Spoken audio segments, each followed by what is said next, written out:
ഓ, ഈ തങ്കപ്പേട്ടനടുത്തൊരു പണിക്കാരെ കൊണ്ടുവരാൻ പറഞ്ഞിട്ട് എത്രയായി? ഇന്ന് കൊണ്ടുവരാൻ നാളെ കൊണ്ടുവരാൻ പറഞ്ഞിട്ട് പൈസ 5000 വാങ്ങിയിട്ട് പോയി. ഇന്ന് വരെ ആളെത്തിയിട്ടില്ല. വരുമ്പോൾ വരെ ബസ്സിന് പൈസ വേണം, 500 വേണം, 1000 വേണം. അതിനൊരു കുറവുമില്ല.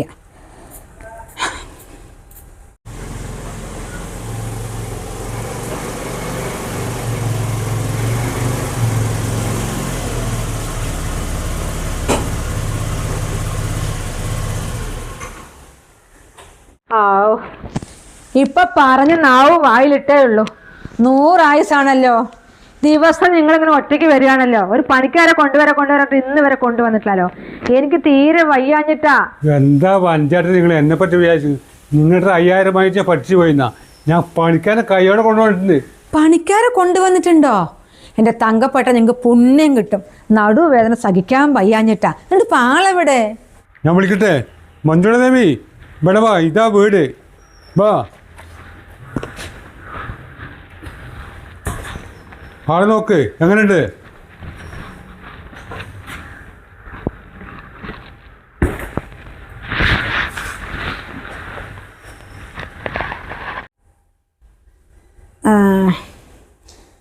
ഇപ്പം നമ്മൾ ഇങ്ങനെ കണ്ടല്ലേ ഉള്ളൂ തങ്കപ്പെട്ട. ഇനിയിപ്പോൾ ഇവിടെ വന്ന് പണിയും കാര്യങ്ങളൊക്കെ കണ്ടും കേട്ടും ചെയ്തൊക്കെ അറിയണ്ടേ? എന്നാലും നമുക്ക് ശരിക്കും ആളെ മനസ്സിലാവുള്ളൂ. നിങ്ങൾ എല്ലാ കാര്യങ്ങളും അവളോട് പറഞ്ഞിട്ടുണ്ടോ? അതെ, അവളെ വിളിച്ചാൽ പറ്റുമോ? നീ പെണ്ണാണോ അതോ പ്രായമായോ എങ്ങനെയാണ്? എനിക്കൊന്നും അറിയില്ല. ചേച്ചിയെ വിളിക്കണമെങ്കിൽ ചേച്ചിയെ വിളിക്കാം, പേര് വിളിക്കണമെങ്കിൽ പേര് വിളിക്കാം. അത് നിൻ്റെ ഇഷ്ടം പോലെയാണ് കേട്ടോ. അതിങ്ങോട്ട് പറഞ്ഞാൽ മതി. പിന്നെ തങ്കപ്പെട്ട എല്ലാ കാര്യങ്ങളും പറഞ്ഞിട്ടുണ്ടോ? പഞ്ചായത്തി നിങ്ങളുടെ കാര്യം എല്ലാം മഞ്ജുള ദേവിയുടെ പറഞ്ഞിട്ടുണ്ട്. മഞ്ജുള ദേവി പറഞ്ഞു കൊടുക്ക്. അതെ, നിങ്ങൾ ഈ കാണുന്നത്ര പ്രായമൊന്നും എനിക്കായിട്ടില്ല. എന്നെ ചേച്ചിന്നൊന്നും വിളിക്കണ്ട. എനിക്ക് ഇത്രേശം മുതൽ 2 ചെറിയ മക്കളാണുള്ളത്. പിന്നെ എൻ്റെ ഭർത്താവാണെങ്കിലേ കാണാൻ നല്ല സുന്ദരനാ. ആളിപ്പോ ജോലിക്ക് പോയിക്കുക. എന്നെ ദേവിന്ന് വിളിച്ചാൽ മതി കേട്ടാ. തങ്കപ്പെട്ട, ഇത് വീട് വന്ന് കയറിയിട്ടില്ല. അപ്പോഴേക്കും ഇത് ഇത്രയും നാവായാലേ ഇതെങ്ങനെ ഇവിടെ പണിയെടുത്ത് ഒപ്പിക്കും? നിങ്ങളടുത്തൊരു മര്യാദയ്ക്കൊരു പാവം പിടിച്ച പെണ്ണിനെയാണ് ഞാൻ കൊണ്ടുവരാൻ പറഞ്ഞത്. പിന്നെ നിന്റെ ഭർത്താവ് സുന്ദരനാണെങ്കിലേ ഭർത്താവിനെ നോക്കി അങ്ങ് ഇരുന്നാൽ പോരെ. പിന്നെ എന്തിനും ജോലിക്ക് വന്ന് വലിഞ്ഞു കയറിയിട്ട്? ഇത് എങ്ങനെ നിൽക്കുമോ അവിടെ? പിന്നെ ശമ്പളവും കാര്യമൊക്കെ പറഞ്ഞിട്ടുണ്ടോ? എന്റെ പഞ്ചായത്തി ആളീ പടപട സംസാരിക്കാൻ മാത്രമേ ആളൊരു പാവോ. അതെ, പിന്നെ ഞാൻ വേണമെങ്കിൽ എന്നെ തന്നെ ഒന്ന് പരിചയപ്പെടുത്തി തരാം. എൻ്റെ പേര് മഞ്ജുള ദേവി, തൃശ്ശൂർക്കാരിയാ. ഫാമിലി ആയിട്ട് ഞങ്ങളിപ്പോ കോഴിക്കോടാ താമസം. പിന്നെ എൻ്റെ ഹസ്ബൻഡിന്റെ വേണ്ടപ്പെട്ട ആളാ ഈ തങ്കപ്പേട്ടൻ പറഞ്ഞിട്ടുണ്ടായിരുന്നു ആളോട്. അങ്ങനെ ഞാൻ ഇങ്ങോട്ട് വന്നത്. ഓ, തൃശ്ശൂരുകാരിയാ? അതാണല്ലേ സംസാരം ഇത്രയും നീളം. പിന്നെ അതൊക്കെ പോകട്ടെ, നീ എവിടുത്തെ കാര്യമായാലും എനിക്കൊരു പ്രശ്നവുമില്ല. ഇവിടുത്തെ പണി നല്ല വൃത്തിക്കും വെടുപ്പിനും ചെയ്യണം. ഇവിടെ ഞാൻ എന്നെ തന്നെ പരിചയപ്പെടുത്തരാം. ഞാനും എൻ്റെ ഭർത്താവും, മോനുണ്ട്, അവനൊന്നും ഇവിടെയില്ല. കുടുംബം നോക്കാത്തൊരു ചെക്കനാണ്. അവൻ കല്യാണം കഴിഞ്ഞ് ബാംഗ്ലൂരിൽ പോയി താമസിക്കുന്നു. പിന്നെ അവൻ്റെ കാര്യം വിട്ടേക്ക്.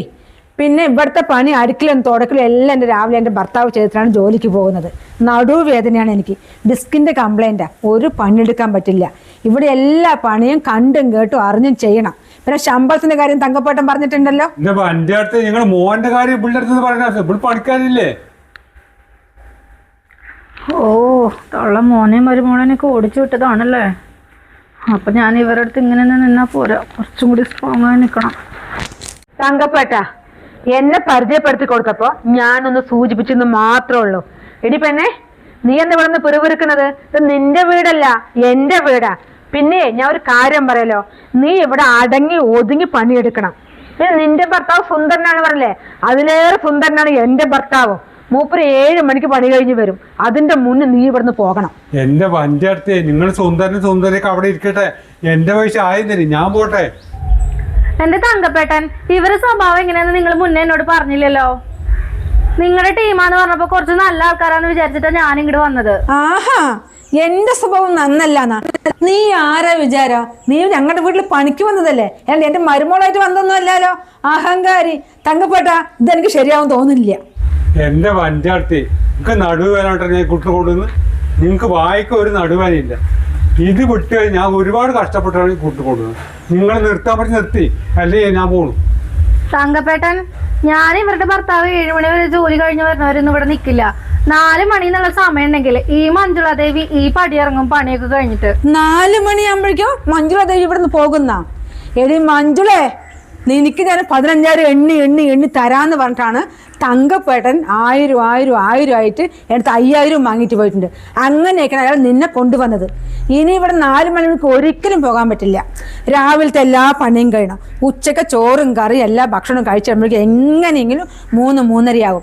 പിന്നെ അടുക്കലും തുടക്കലും പാത്രം കഴിയുമ്പോൾ നീ ഒരു 6 മണിയാകണ്ട് ഇവിടെ നിന്ന് പോകാൻ പറ്റില്ല. എന്തിട്ട് തങ്കപ്പെട്ട ഇവര് പറയണത്? 15,000 രൂപയാ. 15,000 രൂപയ്ക്ക് ഈ മഞ്ജുളാദേവി ഈ വീട്ടിൽ കിടന്ന് പണിയെടുക്കുന്ന തങ്കപ്പേട്ടനെ തോന്നുന്നുണ്ടാ? തങ്കപ്പേട്ടനോട് ഞാൻ 25,000 എന്നല്ലേ പറഞ്ഞത്?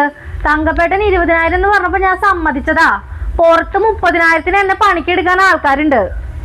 പഞ്ചായത്തേ നിങ്ങൾ 20,000 കൊടുക്കാൻ വേണ്ട പണിക്കാരനെ വിളിക്കാൻ വേണം. ഇപ്പൊ നിങ്ങൾ 5,000 കൊടുത്താൽ അതൊക്കെ ശരിയാ. 15 അല്ല 20 ഞാൻ കൊടുക്കാം. പക്ഷെ പണിക്ക് വന്നവള് മര്യാദ സംസാരിക്കട്ടെ. ഇതെന്താ ഇങ്ങോട്ട് കയറി ഭരിക്കാൻ വരുന്നത്? അതിനെ പണിക്ക് വരുന്നവരോടെ നിങ്ങൾ ആദ്യം മര്യാദക്ക് സംസാരിക്കേ. ഇവിടെ പണിക്ക് വന്ന് വെച്ചിട്ട് ഞാൻ നിങ്ങളുടെ അടിമയൊന്നല്ല. ഈ സ്ത്രീക്ക് ഭയങ്കര ഭയാണ്. പഞ്ചായത്തേ നിങ്ങളെ കുട്ടി പണിക്ക് നിർത്തി നിങ്ങൾ പറഞ്ഞ പൈസ കൊടുക്കും. നിങ്ങളുടെ ഭയങ്കര പേരാ പഠിക്കും. അത് നിങ്ങൾ കളയണ്ട. അതിപ്പോ അല്ലെങ്കിലും അങ്ങനെ തന്നെയല്ലേ തങ്കപ്പാട്ട. ഇവിടെ എല്ലാവർക്കും ഞാനും എൻ്റെ ഭർത്താവും വേണ്ടപ്പെട്ട ഒരാളാ. മോളെ എന്താ പേര് പറഞ്ഞത്? രാജമല്ലികയോ? മഞ്ജുളാദേവി. മഞ്ജുളാദേവി, നീ അങ്ങ് കേറിക്കോ. 20,000 എനിക്ക് തരാം. പിന്നെ മിടുപ്പും വൃത്തിയോടൊന്ന് പണിയെടുത്താൽ മതി കേട്ടോ. തങ്കപ്പാട്ട നിങ്ങൾക്ക് തരാനുള്ള പൈസയെ ബാക്കി ഗൂഗിൾ പേ ചെയ്യാൻ പറയാം മൂപ്പരോട്. നിങ്ങൾ വാ. അല്ല പിന്നെ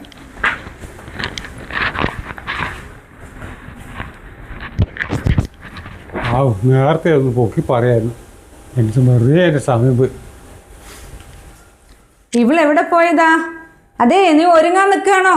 ഇതാട്ടോ അടുക്കള. എങ്ങോട്ട് വാ. വാ വാ. ഇതാണ് അടുക്കള.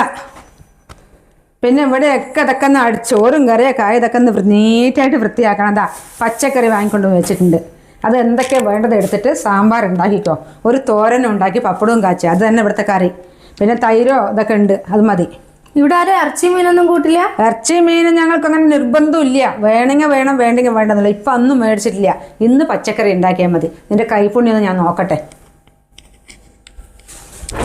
അയ്യോ, ഇവിടെയും പച്ചക്കറി തന്നെയാണോ? ആ വക്കീലിന്റെ വീട്ടിൽ ഇറച്ചി മീനും ഇല്ലാത്ത കാരണം കൊണ്ടാണ് ഈ മഞ്ജുളാദേവി അവിടുന്ന് പണി നിർത്തി പോകുന്നത്. ഇവിടെ ഇന്നത്തെ കാര്യം ഇങ്ങനെ പോട്ടെ. നാളെ എന്തായാലും ഈ ചേച്ചിനെ കൊണ്ട് ഞാൻ ഇറച്ചി മീനും മേടിപ്പിക്കും. ഇവിടെ ആദ്യമേ ഒരു ഗ്ലാസ് ചായ കുടിക്കട്ടെ. ദോശമാവുണ്ടല്ലോ.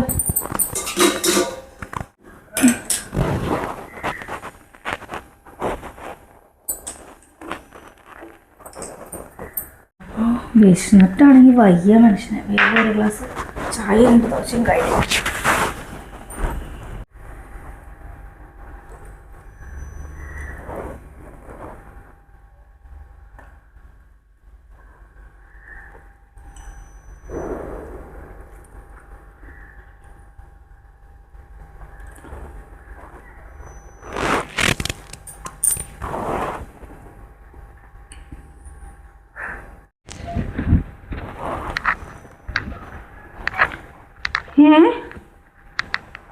അല്ല, നീ ഇതെന്താ ചെയ്യുന്ന?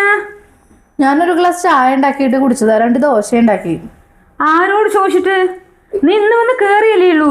നിനക്കിതൊക്കെ എങ്ങനെ അറിഞ്ഞ്? ഈ മഞ്ജുളാദേവി ആദ്യമായിട്ടല്ല ഒരു വീട്ടിൽ പണിക്ക് കയറണേട്ടാ.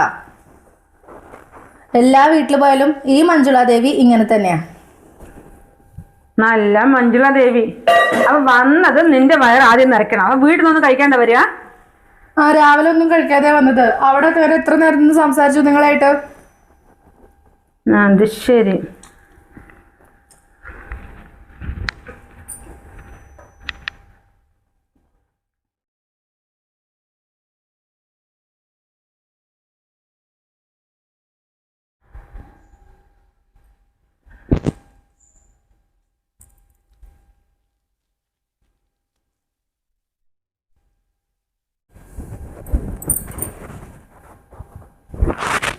കുറെ നേരമായാലോ നിങ്ങൾ എന്റെ പിന്നാലെ ഇങ്ങനെ നടക്കണു.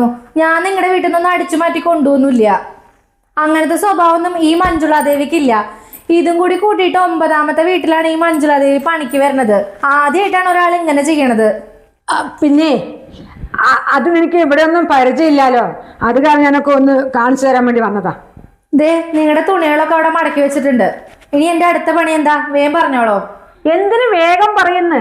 എല്ലാ പണികളും അടുക്കും ചിട്ടയോടുകൂടി ചെയ്യും. ഇനി ചെയ്യേണ്ട പണി മേലെ പോയി അടിച്ചു വാരി ക്ലീൻ ആയിട്ടൊക്കെ തുടച്ചെടുക്കും. ആ, പണിയൊക്കെ ഞാൻ ചെയ്തോളാം. പക്ഷെ എനിക്ക് എന്റെ പിന്നാലെ ഇങ്ങനെ വരുന്നതൊന്നും ഇഷ്ടപ്പെടണില്ല കേട്ടാ. അല്ല, ഇവളാരാ? പണിക്ക് വന്നവൾ എന്നെ ഭരിക്കാൻ വരുന്നല്ലോ. ഇവളിവിടെ ഒരുപാട് ദിവസം നിൽക്കുന്ന എനിക്ക് തോന്നുന്നില്ല.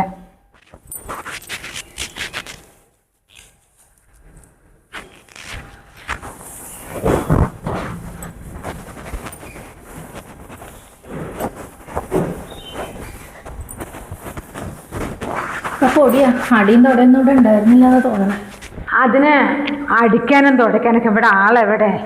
ഓ, ദേ ഇവിടെയും വന്നാ നിങ്ങളോട് ഞാൻ താഴ്ത്തുനിന്ന് വരുമ്പോ എന്താ പറഞ്ഞത്? എന്റെ പിന്നാലെ അങ്ങനെ നടക്കണത് എനിക്ക് ഇഷ്ടമല്ല എന്ന് പറഞ്ഞിട്ടല്ലേ വന്നത്. അപ്പൊ ഇങ്ങോട്ടും വന്നേക്കണോ? നിങ്ങൾക്ക് ഡിസ്കിന് കംപ്ലൈന്റ് ആണെന്നൊക്കെ വെറുതെ പറഞ്ഞതല്ലേ? നീ എന്താന്നാ വിചാരിച്ചിരിക്കണേ? വീട് മുഴുവൻ നിന്റെ ഒഴിഞ്ഞു വന്നിട്ട് ഞാൻ മിണ്ടാതൊരു ഭാഗത്തിരിക്കുന്നുള്ളതാ. ഞാൻ അങ്ങനെ ഒരാളെയും പെട്ടെന്ന് വിശ്വസിക്കില്ലേ. ചേച്ചിക്ക് എന്നെ വിശ്വാസം അല്ലെങ്കിലേ എന്റെ ഇന്നത്തെ കാശ് ഇവിടെ വെച്ചാൽ മതി. ഞാൻ ഇപ്പൊ തന്നെ അങ്ങോട്ട് പൊക്കോളാം. എനിക്കിഷ്ടല്ല ഇങ്ങനെ പിന്നാലെ നടക്കണ അവരുടെ വീട്ടിൽ ജോലി ചെയ്യാൻ. എന്ത്? നീ ഇവിടെ വന്ന് പണി തൊട്ടിട്ടില്ല? നിനക്കപ്പോൾ പൈസ ഞാൻ തരണം. ഇന്നത്തെ ശമ്പളം വേണേ 10 രൂപ ബസ്സിന് തരാം. നീ അങ്ങ് പൊയ്ക്കോ ഇവിടെ നിന്ന്. അതാ എനിക്ക് നല്ലത്. കാരണം എനിക്കാവില്ല ഇങ്ങനെ കയറാനും പുറകെ നടക്കാനും ഒന്നും. എനിക്ക് വിശ്വാസമുള്ളൊരു പണിക്കാരിയാണ് ഇവിടെ വേണ്ടത്. എനിക്കെന്താ നിന്നെ അത്ര ഇഷ്ടപ്പെട്ടിട്ടില്ല. കാര്യം ഞാൻ പറയാലോ. പിന്നെ എനിക്ക് നിങ്ങളെന്നെ ഭയങ്കര ഇഷ്ടമായ കാരണം കൊണ്ടൊന്നല്ല ഞാനിവിടെ ജോലിക്ക് നിൽക്കണത്. എൻ്റെ മക്കള് പട്ടിണി അല്ല, എനിക്ക് വെറുതെ വീട്ടിലിരിക്കാൻ ഇഷ്ടമില്ലാത്ത കാരണം കൊണ്ട് മാത്രാ. ഓ, അപ്പം നീ കള്ളം പറഞ്ഞിട്ട് നാവ് കള്ളം പറയില്ല. പിന്നെ നിന്റെ ഭർത്താവ് വലിയ ലോകസുന്ദരനാണ്, നല്ല ജോലിയൊക്കെ ഉണ്ട് എന്നൊക്കെയാണല്ലോ നീ പറഞ്ഞത്. പിന്നെ നീ എന്തിനാ വീട്ടുപണിക്ക് ഇത്രയും ദൂരം അങ്ങ് വരുന്നത്? ആ, ഉണ്ടായിരുന്നു. എൻ്റെ ഭർത്താവിനെ നല്ല അന്തസ്സുള്ള തേപ്പ് പണി തന്നെ ഉണ്ടായിരുന്നത്. പിന്നെ ഞാനായിട്ടാ മൂപ്പരോട് പോകണ്ടെന്ന് പറഞ്ഞത്. മൂപ്പര് ഇങ്ങനെ ഈ വെയിലും കൊണ്ട് മൂപ്പര് സൗന്ദര്യം പോവും. മാത്രമല്ല മൂപ്പരൊന്ന് പുറത്തിറങ്ങുമ്പോഴത്തേക്ക് പെണ്ണുങ്ങൾ ഇങ്ങനെ പിന്നാലെ കൂടും, ചേട്ടാ ചേട്ടാന്ന് വിളിച്ചിട്ട്. എനിക്കതൊട്ടും ഇഷ്ടമല്ല. പിന്നെ കല്യാണം കഴിക്കുമ്പോൾ ഞാൻ പറഞ്ഞിട്ടുണ്ടായിരുന്നത് ഞാൻ പണിക്ക് പോയിട്ട് മൂപ്പരെ നോക്കിക്കോളാന്നാ. പിന്നെ എനിക്കത് മാറ്റി പറയാൻ പറ്റില്ലല്ലോ. ആ, അപ്പം നിനക്ക് നല്ല ബുദ്ധിയുണ്ട് മോളെ. നീ ചെയ്ത് തന്നെയാണ് ശരി. പിന്നെ എൻ്റെ ഭർത്താവ് നല്ല സുന്ദരനാണ് പറഞ്ഞില്ലേ, അത് വെറുതെ പറഞ്ഞതാ. പകല് കണ്ടാ പോലും പെട്ടെന്ന് നിങ്ങൾ തിരിഞ്ഞു നോക്കണ്ട. ഞാൻ ഒരുപാട് വർഷം പേടിച്ചു പോയിട്ടുണ്ട്. ഞങ്ങൾ കല്യാണ സമയത്ത് എൻ്റെ വീട്ടിൽ ഇടയ്ക്കിടയ്ക്ക് പോകും. അപ്പോൾ അവിടുത്തെ ആൾക്കാർ എന്താണ് അറിയുക പറയുന്നത്? കരുമാടിക്കുട്ടനും നന്ദിനി കുട്ടിക്ക് മാറ്റുന്നവരുണ്ടായ ഒരു കല്യാണം പറഞ്ഞിട്ട് വരുന്നേയുള്ള ആൾക്കാരൊക്കെ പാട്ട് പാടി നടക്കും. അത്രയ്ക്ക് കറുപ്പാണ് എൻ്റെ ഭർത്താവ്. എൻ്റെ ചേച്ചി ഈ കറുപ്പിലും വെളുപ്പിലൊക്കെ എന്തിട്ടിരിക്കണേ? ചേച്ചിയുടെ ഭർത്താവ് ചേച്ചിനെയും കുടുംബത്തിനെയും നല്ല അന്തസ്സായിട്ട് നോക്കണില്ലേ? എൻ്റെ അവസ്ഥ ഒന്ന് ആലോചിച്ചൊക്കെ. ഓരോ വീട്ടിലും പണിക്ക് പോയിട്ട് ഞാൻ മൂപ്പരനെയും പിള്ളേരെയും നോക്കണത്. മൂപ്പരിനെ പണിക്ക് പോകാതെ വീട്ടിലിരുത്തിയതാന്ന് ഞാൻ വെറുതെ പറഞ്ഞതാ ചേച്ചിയോട്. മൂപ്പർക്ക് വേർപ്പിന്റെ അസുഖം, ഒരു പണിക്കും മൂപ്പര് പോവില്ല. വീട്ടിലിങ്ങനെ ഇരിക്കും. എന്നിട്ട് പറയും മഞ്ജുളെ അത് കൊണ്ടുപോവാ, മഞ്ജുളെ ഇത് കൊണ്ടുപോവാ എന്ന് പറഞ്ഞിട്ട്.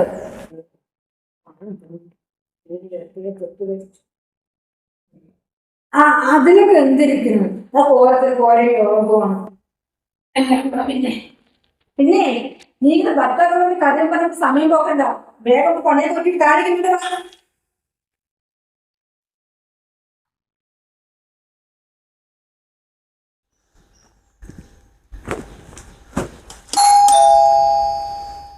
അണ്ണാ, അണ്ണാ. അണ്ണനോ? നിങ്ങൾ ആരാ? എൻ പേര് മയിൽസ്വാമി. ഇത് ഞാൻ സുധാകരനെ തെരഞ്ഞു വന്ന. സുധാകരൻ്റെ വീട്ടിലത് സുധാകരൻ്റെ മകൻ 3 ലക്ഷം രൂപ എൻ്റെ അടുത്ത് വാങ്ങിയിട്ടുണ്ട്. പലിശക്ക് വാങ്ങിയതാ. പക്ഷെ പലിശയില്ല, മുതലുമില്ല. അണ്ണാച്ചി, ഇത് പലിശക്ക് വാങ്ങുന്ന വീടല്ല. നിങ്ങൾ എന്ത് പറഞ്ഞിട്ട് വരും? എനിക്ക് വീട് മാറിപ്പോ. സുധാകരണ്ണന്റെ വീട് ഇത് പലിശക്ക് ഞങ്ങൾ ആരോട് പൈസ വാങ്ങിയിട്ടില്ല. ചേച്ചി, ഞാൻ പറയുന്ന അങ്ങോട്ട് കേക്ക്. നിങ്ങളുടെ മോന്റെ പേര് രാഹുൽ. രാഹുൽ നിങ്ങളുടെ മോൻ തന്നെ? ആമാ, എന്റെ മകൻ. അവ എൻ്റെ അടുത്ത് 3 ലക്ഷം രൂപ പലിശക്ക് വാങ്ങി. എന്നിട്ട് 3 മാസം കഴിഞ്ഞിട്ട് തരാ പറഞ്ഞു. ഇല്ല, അവരെ ഞാൻ തെരഞ്ഞു വന്നതാ. അണ്ണാച്ചി, എന്റെ മോൻ രാഹുൽ ശരി തന്നെയാണ്. അവനിപ്പോ ബാംഗ്ലൂരോട്ട് 3 മാസമായി. പിന്നെ എപ്പോഴാണ് നിങ്ങളെ കൊണ്ട് പൈസ വാങ്ങുക? പിന്നെ ചുറ്റും ഞങ്ങളുടെ ആൾക്കാരാ. അത് കേട്ട് കഴിഞ്ഞാൽ ചിരിക്കും. നിങ്ങൾ ആദ്യം കയറി ഇവിടെ ഇരിക്കും. മര്യാദയ്ക്ക് ആ സംസാരിച്ച് നിങ്ങൾക്ക് മനസ്സിലാക്കി തരാം. ചേച്ചി, ഞാൻ പറയുന്നത് അവൻ കോഴിക്കോട് ബിസിനസ് ചെയ്തില്ലേ? ആ സമയത്ത് എൻ്റെ അടുത്ത് 3 ലക്ഷം രൂപ കടം വാങ്ങി. അതാ ഞാൻ പറഞ്ഞത്. അവൻ വീട്ടിൽ പോയാ അമ്മ കൊടുത്ത് ചൊന്ന പൈസ തരുന്ന പറഞ്ഞു. അതാ ഞാൻ വന്ന് അമ്മൻ്റെ അടുത്ത് വന്ന്. അണ്ണാച്ചി നിങ്ങളൊന്നും ഇവിടെ വന്നിരിക്കും. പുറത്തിരുന്നിട്ട് കടമ ചോദിക്കാൻ വന്നിരിക്കണം ഞങ്ങൾ വാങ്ങിച്ച പോലെ. ചേച്ചി നിങ്ങൾക്ക് മനസ്സിലായാലും വേണ്ടില്ല. നിങ്ങളുടെ മകൻ എൻ്റെ അടുത്ത് 3 ലക്ഷം റുപ്യ അവൻ ബിസിനസ്സിന് വാങ്ങി. പക്ഷെ മാസം 6 മാസമായി. അപ്പോൾ എന്താണെന്നില്ല, ഇവിടെ നാട്ടിൽ പോയാൽ അമ്മൻ്റെ അടുത്ത് ചോദിച്ചാൽ പറ്റും. അങ്ങനെ അമ്മ ചോദിച്ചത്. അണ്ണാച്ചി ചുറ്റുമുള്ള ആൾക്കാർ സംസാരിക്കുമ്പോൾ കേൾക്കുന്നു പറഞ്ഞിട്ടാണ് ഇവിടെ വന്നിരിക്കാൻ പറഞ്ഞത്. നിങ്ങൾ പുറത്തുനിന്ന് 3 മാസമായി, അകത്ത് വന്ന് കയറിയപ്പോൾ എൻ്റെ മോൻ പൈസ വേണ്ടി 6 മാസമായെന്ന് പറഞ്ഞു. ഇനി കുറച്ച് നേരം കൂടി കഴിഞ്ഞാൽ 1 വർഷമായെന്ന് പറയുമോ? കള്ളത്തരം പറഞ്ഞിട്ട് ഇവിടെ വന്നിട്ടുണ്ടെങ്കിൽ പോലീസിനെ പിടിപ്പിക്കും ഞാൻ. ചേച്ചി ഞാൻ നുണ പറയില്ല. രാഹുൽ പൈസ വാങ്ങിയിട്ട് 6 മാസമായി.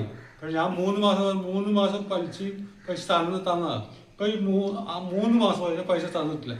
അങ്ങനെയാണ് 3 ലക്ഷം റുപ്യ. എനിക്ക് പലിശ വേണ്ട ചേച്ചി, നിങ്ങൾ പറഞ്ഞതൊന്ന് മനസ്സിലാക്കണം. പലിശ വേണ്ട, എനിക്ക് 3 ലക്ഷം റുപ്യ തന്നാണ്. അണ്ണാച്ചി എൻ്റെ രാഹുൽ എൻ്റെ മോൻ തന്നെയാണ്. ഇപ്പം അവൻ ഇവിടുന്ന് ബാംഗ്ലൂർ പോയിട്ട് 3 മാസമായി. ഇപ്പം ഞങ്ങൾ വിളിക്കലുമില്ല, പറയലുമില്ല, ഞങ്ങൾക്ക് എന്തെങ്കിലും ചിലവിനും തരലുമില്ല, ഒന്നുമില്ല. ഭാര്യയും മക്കളും കൂട്ടി ഒറ്റ പോക്ക് പോയതാവൻ. അവൻ വാങ്ങിച്ച കട ഞാൻ നിങ്ങൾക്ക് തരണോ? അതൊക്കെ കുടുംബ പ്രശ്നം. ഞാൻ ரொம்ப കഷ്ടത്തിരിക്കും. അത് ഇങ്ങനെയും സീക്രട്ട് ചേച്ചി. അണ്ണാച്ചി കുടുംബ പ്രശ്നം ശരി തന്നെയാണ്. എല്ലാ കുടുംബത്തിലും ഓരോരോ പ്രശ്നങ്ങളുണ്ടാവും. ഇതങ്ങനെയല്ല. അവൻ ബിസിനസ്സിന് നല്ല ഉയർച്ചയായിരുന്നു. അങ്ങനെ ഇവൻ വീട്ടിൽ ആരും വേണ്ട, അച്ഛനും വേണ്ട, അമ്മയും വേണ്ട. അവരുടെ ബാംഗ്ലൂർ വലിയൊരു ഓഫീസ് തുടങ്ങിയിട്ട് അവിടെ പോയിരിക്കുക. ഇപ്പം ആരോ അടുത്ത വീട്ടിലെ ആൾക്കാരോ അവിടെ പോയിട്ട് കണ്ടു, രാഹുലിനെ കണ്ടു. രാഹുൽ വലിയ ഓഫീസ് നല്ല ബിസിനസ്സൊക്കെയാണ് പറഞ്ഞു. അച്ഛനും അമ്മയും വേണ്ട, ഞങ്ങൾ വിളിക്കലില്ല, പറയലില്ല, 10 രൂപ ഞങ്ങൾ കുടുംബത്തിൽ തരലില്ല. പിന്നെ ഞങ്ങൾ രണ്ടാളും കഷ്ടപ്പെട്ട ഈ കുടുംബം കഴിയുന്നത്. ഇപ്പോഴെനിക്ക് ഞാൻ ഇവിടുന്ന് വീണതാ സ്റ്റെയറിന്ന്, നടുവേദന, ഡിസ്കിൻ്റെ കംപ്ലൈൻറ്റാണ്. അപ്പം മരുന്ന് കഴിച്ചുകൊണ്ടിരിക്കുക. എൻ്റെ ഭർത്താവ് എല്ലാ പണിയും കാര്യങ്ങൾ ചെയ്യണത്. ഇന്നാണ് ഒരു വേലക്കാരി, എടീ സൗന്ദര്യദേവിയേ നീ പണിയെടുക്കണം കേട്ടോ അവിടെ. ഇന്നാണ് ഒരു വേലക്കാരി ഇവിടെ വന്ന് കയറിയത്. അവളാണ് ഇപ്പോൾ ഓരോ പണിയെടുക്കുന്നത്. ഇത്രയും വയ്യാത്ത എന്നെ ഇട്ടിട്ട് എൻ്റെ മോൻ ബാംഗ്ലൂർ പോയതാ. ഇതുവരെ നാം വിളിച്ച് ചോദിക്കുക അമ്മ എന്ത് ചെയ്യണു, അല്ലെങ്കിൽ അച്ഛൻ എന്ത് ചെയ്യണു, അമ്മ ഡോക്ടറെ കാണിച്ചോ, സുഖം, ഒരു വാക്ക് ചോദിച്ചിട്ടില്ല. അണ്ണാച്ചി അവൻ വാങ്ങിച്ച കട ഞാൻ നിങ്ങൾക്ക് തരണോ? ചേച്ചി പറഞ്ഞൊക്കെ എനിക്ക് പുരിഞ്ഞത്. രാഹുൽ ഉങ്ങളെ മകൻ തന്നെ ചേച്ചി. പണുള്ളി പോട്ടെ ചേച്ചി, സ്വർണ്ണ ചേച്ചി. സ്വർണ്ണോ? അണ്ണാച്ചി എന്താ ഈ പറയുന്നത്? ആ ചേച്ചി, ആ വളയും കിട്ടാ ചേച്ചി. അണ്ണാച്ചി മര്യാദൻ്റെ ഭാഷയിൽ നിങ്ങളോട് ഇത്ര നേരം സംസാരിച്ചത്. നിങ്ങൾ ഇപ്പം ഇവിടെ നിന്ന് പോകും. നിങ്ങൾ ഇവിടുന്ന് പോയിട്ടില്ലെങ്കിൽ ഞങ്ങൾ ചുറ്റും ചെക്കന്മാരൊക്കെ പോലീസുകാരാണ്. ഞാൻ പോലീസിനെ വിളിക്കും. അതിൽ ഇട വരുത്തണ്ട. ഇവിടെ നിന്ന് ഇറങ്ങി പോകും. വിളിക്ക് പോലീസിനെ വിളിക്ക്. ഞാൻ അവിടെ சொல்ல. അണ്ണാച്ചി ഞങ്ങളെ നാണം കെടുത്തരുത്. ഇപ്പം ഞങ്ങളുടെ എന്തായാലും പൈസയില്ല. നിങ്ങൾ പോകും. എൻ്റെ ഭർത്താവ് വന്ന് പറഞ്ഞിട്ട് നിങ്ങളുടെ പൈസ ഞങ്ങൾ തരാം. എനിക്ക് പോകാൻ മുടിയ ചേച്ചി. എനിക്ക് സ്വർണ്ണം എന്താ? ഒന്നില്ലേ സ്വർണം, അല്ലെ പൈസ. എനിക്ക് പോകാൻ മുടിയത്. സ്വർണ്ണം എന്താ ചേച്ചി? സ്വർണ്ണം എന്താ? സീക്കിരം ഊരി ചേച്ചി, സീക്കിരം ഊരി ചേച്ചി. താ ചേച്ചി, താ താ. അണ്ണാച്ചിക്ക് ഭ്രാന്തായോ? ചേച്ചി കൊടുക്കല്ലേ, വള കൊടുക്കല്ലേന്ന്. അണ്ണാച്ചി നിങ്ങൾ ഇവിടെ കിടന്ന് കുറെ നേരമായാലോ സീൻ ഉണ്ടാക്കാൻ തുടങ്ങിയിട്ട്. ഈ ചേച്ചി നിങ്ങളുടെ വല്ല പൈസയും വാങ്ങിയിട്ടുണ്ടാ? ഉണ്ടോന്ന്? ഇവരുടെ മോൻ വാങ്ങിയെന്ന് നിങ്ങൾ പറയണതാ. ഞങ്ങൾ രണ്ടാളും കണ്ടിട്ടില്ല നിങ്ങളുടെ ഇവരുടെ മോൻ വന്ന് പൈസ വാങ്ങി പോണത്. പിന്നെ ഞങ്ങൾ എങ്ങനെ ഇവിടുന്ന് പൈസ എടുത്ത് തരിക? അത് തന്നെയല്ലേ ഇവർ ഇത്ര നേരം പറഞ്ഞിരുന്നത് നിങ്ങളോട്. ഇനി നിങ്ങൾ ഇവിടുന്ന് പോയില്ലെങ്കിൽ ഈ മഞ്ജുള ദേവിയുടെ കയ്യിൽ നിന്ന് നിങ്ങൾ നല്ലത് വാങ്ങിക്കും. ഓരോ താനിവിടുന്ന്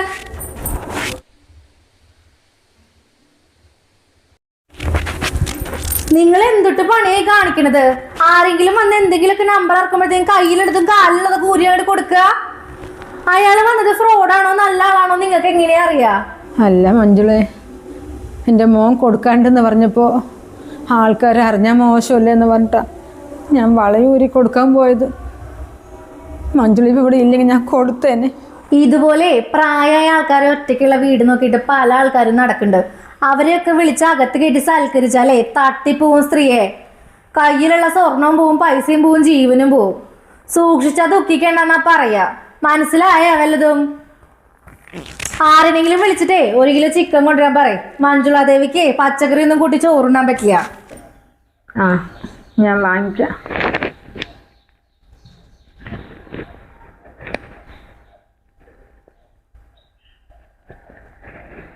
ആ സിഗേഷേ, ഷോപ്പ് പൂട്ടിയോ? ആ ഇല്ലല്ലോ.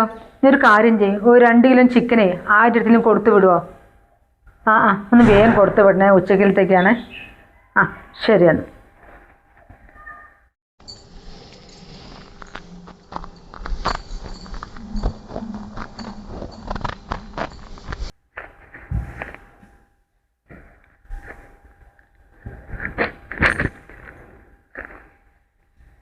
അയ്യോ, ഈ അണ്ണാച്ചി വന്നിട്ട് 1.5 പവൻ്റെ വളയപ്പോൾ ഞാൻ കൊടുത്തു പോയി തന്നെ.